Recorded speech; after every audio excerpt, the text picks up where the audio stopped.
राधे राधे प्यारे भक्तों, आज हम सब मिलकर भगवान का नाम लेते हैं। इससे हमारे जीवन में शांति और आनंद आएगा। तो चलिए शुरू करते हैं राधे राधे के साथ। जब भी जीवन में प्रतिकूलताएं आए, मन उदास हो, चिंता हो, परेशान हो, तो इसे सुन लेना। क्या कभी जीवन के उस भयंकर अंधकार में आपका दम घुटा है, जहां आपकी सारी मेहनत, आपके सारे पुण्य और आपके सारे अपने एक एक करके आपका साथ छोड़ गए हो और आपको लगने लगा हो कि अब इस पीड़ा का कोई अंत नहीं है? क्या रातों की उस खामोशी में आपने अपने ही आंसुओं को पीते हुए उस परमेश्वर से ये पूछा है कि मेरी इतनी कठोर परीक्षा क्यों ली जा रही है और मेरे हिस्से में ही ये असहनीय चिंता और उदासी क्यों लिखी गई है? तुम्हारी आत्मा की इस अत्यंत गहरी तड़प को, तुम्हारी हर एक कांपती हुई सांस को और तुम्हारे हृदय में मचे इस भयंकर हाहाकार को वो परम पिता परमात्मा बहुत ही स्पष्ट रूप से देख और सुन रहा है। जीवन का ये मार्ग कोई सीधा और सरल राजमार्ग नहीं है, बल्कि ये एक अत्यंत दुर्गम, रहस्यमयी और शूलों से भरा हुआ ऐसा वन है जहां पग पग पर विपत्तियों के कांटे बिछे हुए हैं। जब मनुष्य का समय अनुकूल होता है, जब उसके पास धन, यौवन, बल और अपनों का झूठा सम्मान होता है, तो वो एक बहुत ही गहरी और मदमस्त नींद में सो जाता है। उस सुख की अवस्था में उसे लगता है कि वो स्वयं ही इस पूरे ब्रह्मांड का संचालक है और उसका ये सुख कभी समाप्त नहीं होगा। लेकिन नियति का चक्र बहुत ही निर्मम और कठोर होता है। जब वो चक्र अपनी दिशा बदलता है, तो मनुष्य के जीवन में प्रतिकूलताओं का एक ऐसा प्रलयंकारी तूफान आता है जो उसके सारे अभिमान, उसकी सारी चालाकियों और उसके सारे झूठे सहारों को एक ही झटके में उखाड़कर फेंक देता है। उस समय मनुष्य भीतर से पूरी तरह टूट जाता है। उसे लगता है कि सारी दुनिया ने उसके खिलाफ कोई षड्यंत्र रच लिया है। व्यापार में घाटा, अपनों का धोखा, शरीर में पनपता हुआ कोई असाध्य रोग या बिना किसी कारण के समाज में मिलने वाला घोर अपमान मनुष्य की चेतना को इस हद तक मलिन कर देता है कि उसे दिन के उजाले में भी केवल सघन अंधकार ही दिखाई देता है। तुम्हारा मन एक ऐसे रणभूमि में बदल जाता है जहां तुम्हारे ही विचार तुम्हें लहूलुहान कर रहे होते हैं। तुम्हें ये गहराई से समझना होगा कि तुम्हारे जीवन में आई हुई ये प्रतिकूलताएं, ये दुख और ये अपमान तुम्हारा सर्वनाश करने के लिए नहीं आए हैं। ये कोई ईश्वरीय श्राप नहीं है, बल्कि ये उस परम दयालु परमात्मा का एक बहुत बड़ा और अत्यंत कल्याणकारी अस्त्र है, जिसका उपयोग वो तुम्हारे भीतर जमे हुए अहंकार, मोह और अज्ञान के उस कठोर पत्थर को तोड़ने के लिए करता है। भगवान श्री कृष्ण ने भगवद गीता के परम पावन ज्ञान में अत्यंत स्पष्टता से उद्घोष किया है कि ये भौतिक संसार एक दुखालय है, ये एक नश्वर और परिवर्तनशील स्थान है। यहां कुछ भी स्थायी नहीं है। जो सुख आज तुम्हारे पास है, वो कल निश्चित रूप से दुख में बदल जाएगा, और जो दुख आज तुम्हें रुला रहा है, वो कल एक नई भोर में परिवर्तित हो जाएगा। तुम आज इसलिए विलाप कर रहे हो क्योंकि तुम इस नश्वर संसार से शाश्वत सुख की अपेक्षा कर रहे हो। तुम उन चीजों को अपनी मुट्ठी में कसकर पकड़ना चाहते हो जिनका स्वभाव ही फिसलना है। जब तक मनुष्य के पास सांसारिक सहारे होते हैं, जब तक उसे ये लगता है कि उसके मित्र, उसका बैंक बैलेंस या उसकी बुद्धि उसे बचा लेगी, तब तक वो उस सर्वशक्तिमान ईश्वर की ओर मुड़कर भी नहीं देखता। भगवान जब किसी आत्मा पर अपना पूर्ण अनुग्रह करना चाहते हैं, जब वे उसे अपनी परम शरण में बुलाना चाहते हैं, तो वे उसके जीवन से उन सभी नश्वर बैसाखियों को बहुत ही निर्ममता से छीन लेते हैं जिन पर वो टिका हुआ था। वो तुम्हें नितांत अकेला कर देता है। ये अकेलापन तुम्हें डराने के लिए नहीं, बल्कि तुम्हें ये एहसास दिलाने के लिए दिया जाता है कि इस ब्रह्मांड में तुम्हारा अपना कोई नहीं है सिवाय उस एक परमात्मा के।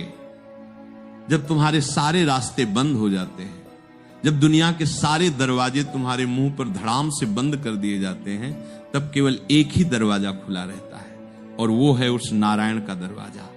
प्रतिकूल परिस्थितियों में जब इंसान को लगता है कि अब कोई रास्ता नहीं बचा है और वो पूरी तरह से टूट चुका है, तब पूर्ण धैर्य और सत्य के प्रति निष्ठा कैसे उस भयंकर अंधकार को चीर कर एक अलौकिक प्रकाश में बदल देती है, इसका सबसे अद्भुत और रोम रोम को झकझोर देने वाला प्रमाण हमारे सनातन धर्म के इतिहास में महाराज हरिश्चंद्र के जीवन में मिलता है। ये कथा कोई साधारण कहानी नहीं है, ये तुम्हारे आज के उदास और चिंतित जीवन की सबसे बड़ी औषधि है। महाराज हरिश्चंद्र अयोध्या के एक अत्यंत प्रतापी चक्रवर्ती और सत्यवादी सम्राट थे। उनका साम्राज्य पूरे आर्यावर्त में फैला हुआ था। उनके पास अथाह संपदा, एक अत्यंत पतिव्रता रानी तारामती और एक अत्यंत सुंदर पुत्र रोहिताश्व था। उनका जीवन सुख और वैभव के सर्वोच्च शिखर पर था। लेकिन महर्षि विश्वामित्र ने उनके सत्य और धैर्य की परीक्षा लेने का निश्चय किया। एक रात स्वप्न में महर्षि विश्वामित्र ने महाराज हरिश्चंद्र से उनका संपूर्ण राज्यदान में मांग लिया। सुबह होते ही जब महर्षि उनके दरबार में आए तो हरिश्चंद्र ने बिना एक क्षण का विचार किए, बिना किसी मोह के अपना संपूर्ण चक्रवर्ती साम्राज्य महर्षि विश्वामित्र के चरणों में अर्पित कर दिया। लेकिन विपत्तियों का यह तूफान यही नहीं रुका। दान देने के पश्चात महर्षि विश्वामित्र ने उनसे दान की दक्षिणा मांगी। हरिश्चंद्र ने कहा कि राज्य तो मैं आपको दे चुका हूं, अब मेरे पास क्या है जो मैं आपको दूं। विश्वामित्र ने क्रोधित होकर कहा कि यदि तुम दक्षिणा नहीं दे सकते तो तुम्हारा दान व्यर्थ है और तुम्हें मेरा भयंकर श्राप भोगना पड़ेगा। सत्य की रक्षा के लिए हरिश्चंद्र ने अपनी पत्नी तारामती और अपने छोटे से पुत्र रोहिताश्व को एक ब्राह्मण के हाथों बेच दिया। जरा उस पिता और उस पति के हृदय की अवस्था को महसूस करो जो अपने ही हाथों से अपने प्राणों से प्यारे परिवार को एक दास के रूप में बेच रहा है। इसके बाद भी दक्षिणा पूरी न होने पर उन्होंने स्वयं को काशी के एक शमशान घाट के मालिक एक चांडाल के हाथों बेच दिया। चक्रवर्ती सम्राट हरिश्चंद्र अब एक चांडाल के दास बन चुके थे। उनका कार्य शमशान घाट पर आने वाले मुर्दों को जलाना और उनसे कर टैक्स वसूलना था। दिन रात जलती हुई चिताओं के बीच भयंकर दुर्गंध और धुएं में उनका जीवन व्यतीत होने लगा। उनके पास न तो पहनने को ढंग के वस्त्र थे और न ही खाने को पर्याप्त भोजन। उनकी रानी तारामती किसी के घर में झाड़ू पोंछा और बर्तन साफ करने का कार्य कर रही थी। ये एक ऐसी घोर प्रतिकूलता थी जिसकी कल्पना मात्र से शरीर कांप उठता है। जो राजा कल तक सोने के सिंहासन पर बैठता था, आज वो शमशान की राख में लिपटा हुआ था। लेकिन नियति की क्रूरता अभी बाकी थी। एक दिन रानी तारामती का छोटा सा पुत्र रोहिताश्व ब्राह्मण के लिए जंगल से फूल तोड़ने गया था। तभी उसे एक भयंकर विषैले सर्प ने डस लिया। उस छोटे से बालक ने वहीं तड़प तड़प कर अपने प्राण त्याग दिए। रानी तारामती पर तो जैसे दुखों का आसमान ही टूट पड़ा। वो अकेली, असहाय और दरिद्र स्त्री अपने मृत पुत्र के शव को अपनी छाती से लगाकर फूट फूट कर रोते हुए आधी रात के घने अंधकार में आंधी और तूफान के बीच काशी के उसी शमशान घाट पर पहुंची जहां हरिश्चंद्र कार्य कर रहे थे। अंधेरे में हरिश्चंद्र अपनी ही पत्नी को पहचान नहीं पाए। जब तारामती ने चिता जलाने के लिए लकड़ी मांगी तो हरिश्चंद्र ने चांडाल के नियम के अनुसार उनसे कर टैक्स मांगा। तारामती ने रोते हुए कहा कि मैं एक अत्यंत अभागिन और दरिद्र स्त्री हूं, मेरे पास कर चुकाने के लिए एक कौड़ी भी नहीं है। मेरे पास केवल ये फटा हुआ वस्त्र है जिसे मैंने पहन रखा है। जब हरिश्चंद्र ने उस स्त्री की करुण पुकार सुनी और बिजली की चमक में अपनी पत्नी और अपने मृत पुत्र के चेहरे को देखा तो उनके हृदय के टुकड़े टुकड़े हो गए। वे भीतर से पूरी तरह टूट गए। एक पिता के रूप में उनकी आत्मा हाहाकार कर उठी। कोई भी साधारण मनुष्य उस समय अपने सारे नियम, सारा सत्य और सारा धर्म भूल जाता। वो सोचता कि अब जब मेरा पुत्र ही नहीं रहा तो इस सत्य का मैं क्या करूंगा। वो बिना कर लिए ही अपने पुत्र का दाह संस्कार कर देता। लेकिन महाराज हरिश्चंद्र का धैर्य और उनका सत्य सुमेरु पर्वत से भी अधिक अडिग था। उन्होंने अपने आंसुओं को पी लिया, अपनी छाती पर पत्थर रख लिया और अपनी पत्नी से कहा कि हे देवी, मैं अपने मालिक चांडाल के प्रति वचनबद्ध हूं। मैं बिना कर लिए इस शव को जलाने की अनुमति नहीं दे सकता। यदि तुम्हारे पास धन नहीं है तो तुम अपनी साड़ी का आधा हिस्सा फाड़कर मुझे कर के रूप में दे दो। जैसे ही रानी तारामती ने रोते हुए अपनी साड़ी का आधा हिस्सा फाड़ने के लिए अपना हाथ आगे बढ़ाया, उसी क्षण एक ऐसा अलौकिक चमत्कार हुआ जिसने पूरे ब्रह्मांड को स्तंभित कर दिया। आकाश से पुष्पों की भयंकर वर्षा होने लगी। साक्षात परब्रह्म परमात्मा, महर्षि विश्वामित्र, धर्मराज और सभी देवता वहां प्रकट हो गए। भगवान ने हरिश्चंद्र को गले लगा लिया और कहा कि हे हरिश्चंद्र, तुम्हारे इस सत्य और तुम्हारे इस असीम धैर्य ने आज इस पूरी सृष्टि को पवित्र कर दिया है। महर्षि विश्वामित्र ने रोहिताश्व को जीवित कर दिया और हरिश्चंद्र को उनका सारा राज्य, सारा वैभव वापस लौटा दिया। आज भी जब सत्य और धैर्य की बात आती है तो सबसे पहले महाराज हरिश्चंद्र का ही नाम लिया जाता है। इस परम पावन और महान कथा को अपनी आत्मा के सबसे गहरे कक्ष में उतरने दो। आज तुम अपने जीवन की जिन छोटी छोटी परेशानियों पर विलाप कर रहे हो, जिन आर्थिक संकटों पर या अपनों के धोखे पर अपना पूरा जीवन समाप्त मान बैठे हो, क्या वे महाराज हरिश्चंद्र के दुखों से बड़े हैं? बिल्कुल नहीं। तुम क्यों इन विपरीत परिस्थितियों के सामने इतनी जल्दी घुटने टेक देते हो?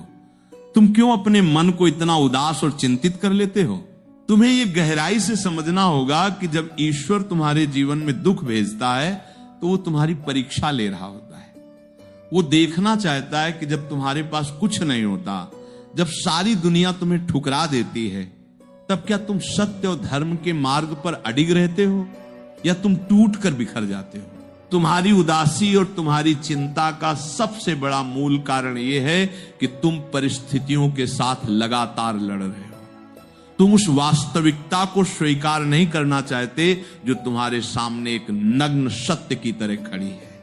तुम उस अतीत की राख को पकड़कर रो रहे हो जो अब पूरी तरह मर चुका है, और तुम उस भविष्य को नियंत्रित करने का व्यर्थ प्रयास कर रहे हो जिसने अभी जन्म ही नहीं लिया है। तुम्हारा मन हमेशा उस चीज के लिए विलाप करता है जो तुम्हारे हाथ से छूट गई है, लेकिन तुम्हें यह समझना होगा कि जो छूट गया वो कभी तुम्हारा था ही नहीं। इस संसार में हम बिल्कुल खाली हाथ आए थे और हमें खाली हाथ ही वापस जाना है। प्रतिकूलताओं के समय मनुष्य का सबसे बड़ा शत्रु उसका अपना ही मन होता है, जो उसे अतीत की गलतियों की याद दिलाता है और भविष्य के भयंकर डर दिखाता है। मन तुमसे कहेगा कि अब तुम्हारा सब कुछ खत्म हो गया है, अब लोग तुम पर हंसेंगे, अब तुम कभी अपने पैरों पर खड़े नहीं हो पाओगे। तुम्हें अपने ही मन की इन नकारात्मक और विषैली आवाजों को पूरी तरह से चुप कराना होगा। ये मन बहुत ही चतुर और मायावी है। ये तुम्हें हमेशा उस अभाव की ओर ले जाएगा जो तुम्हारे जीवन में है, और जो तुम्हारे पास है उस पर ये कभी ध्यान नहीं देगा। जब तुम्हें लगे कि तुम हर तरफ से घिर चुके हो, जब ऐसा प्रतीत हो कि अब तुम्हारी सारी शक्तियां क्षीण हो चुकी हैं और तुम्हारे पास बचने का कोई भी मार्ग शेष नहीं है, तब पूर्ण शरणागति कैसे उस असीम अंधकार को चीर कर एक नई भोर में बदल देती है, इसका एक और अत्यंत प्रामाणिक और हृदय को झकझोर देने वाला उदाहरण हमारे पवित्र महाभारत में महारानी द्रौपदी के जीवन में मिलता है। ये प्रसंग तुम्हें सिखाएगा कि जब तक तुम अपनी शक्ति पर अहंकार करते हो तब तक ईश्वर प्रतीक्षा करते हैं, और जब तुम पूर्ण रूप से समर्पित हो जाते हो तो ईश्वर स्वयं तुम्हारी रक्षा का भार उठा लेते हैं। कुरुवंश की उस विशाल और भव्य राज्य सभा में जब युधिष्ठिर जुए में अपना सब कुछ हार चुके थे, तब उन्होंने अपनी पत्नी द्रौपदी को भी दांव पर लगा दिया और उसे भी हार गए। दुशासन ने द्रौपदी के बाल पकड़े, उन्हें घसीटते हुए उस भरी सभा में ले आया जहां देश के सबसे बड़े महारथी, ज्ञानी और धर्म के रक्षक बैठे हुए थे। दुर्योधन ने आदेश दिया कि द्रौपदी का वस्त्र हरण किया जाए, उसे भरी सभा में निर्वस्त्र किया जाए। ये एक स्त्री के लिए, एक महारानी के लिए ब्रह्मांड का सबसे बड़ा अपमान, सबसे भयंकर संकट और सबसे बड़ी प्रतिकूलता थी। द्रौपदी ने अपनी रक्षा के लिए सबसे पहले अपने पतियों पांडवों की ओर देखा, जो भीम हजारों हाथियों का बल रखता था, जो अर्जुन अजय धनुर्धर था, वे सब सिर झुकाए बैठे थे। उन्होंने कोई सहायता नहीं की। फिर द्रौपदी ने भीष्म पितामह, द्रोणाचार्य और विदुर जैसे ज्ञानियों और धर्म रक्षकों की ओर याचना भरी दृष्टि से देखा। वे सब भी मौन और लाचार बैठे रहे। द्रौपदी को समझ में आ गया कि संसार में, इस भरी सभा में कोई भी उसका रक्षक नहीं है। जब दुशासन ने द्रौपदी की साड़ी खींचना शुरू किया तो द्रौपदी ने अपनी पूरी शक्ति लगाकर अपने वस्त्र को अपने ही हाथों से और अपने दांतों से पकड़ लिया। वो अपनी शक्ति से, अपने बाहुबल से अपनी लाज बचाने का प्रयास कर रही थी, लेकिन दुशासन का बल बहुत अधिक था। द्रौपदी की शारीरिक शक्ति क्षीण होने लगी। जब उन्हें यह पूर्ण विश्वास हो गया कि अब उनकी अपनी शक्ति, उनके अपने प्रयास उनकी लाज नहीं बचा सकते, तब उनके भीतर से वो असीम और पूर्ण शरणागति प्रकट हुई। द्रौपदी ने अपने वस्त्रों को पकड़ना छोड़ दिया। उन्होंने अपने दोनों हाथ आकाश की ओर उठा दिए। उन्होंने अपनी रक्षा का सारा भार, अपना सारा अहंकार और अपना सारा प्रयास त्याग दिया और अत्यंत आर्त स्वर में अपने हृदय की गहराई से पुकारा, हे गोविंद, हे द्वारकाधीश, हे कृष्ण, अब मेरी लाज आपके हाथों में है। मैं पूर्ण रूप से आपकी शरण में हूं। जैसे ही द्रौपदी ने अपने दोनों हाथ उठाए, जैसे ही उन्होंने पूर्ण शरणागति स्वीकार की, वैसे ही साक्षात भगवान श्री कृष्ण वहां अदृश्य रूप में प्रकट हो गए। भगवान ने द्रौपदी की साड़ी को अनंत कर दिया। दुशासन वस्त्र खींचता गया। साड़ियों का एक विशाल पहाड़ लग गया। दुशासन थक कर पसीने से लथपथ होकर जमीन पर गिर पड़ा, लेकिन वो द्रौपदी को निर्वस्त्र नहीं कर सका। भगवान ने अपने उस भक्त की लाज बचा ली, जिसने अपनी सारी शक्ति का त्याग करके केवल और केवल अपने आराध्य पर विश्वास किया था।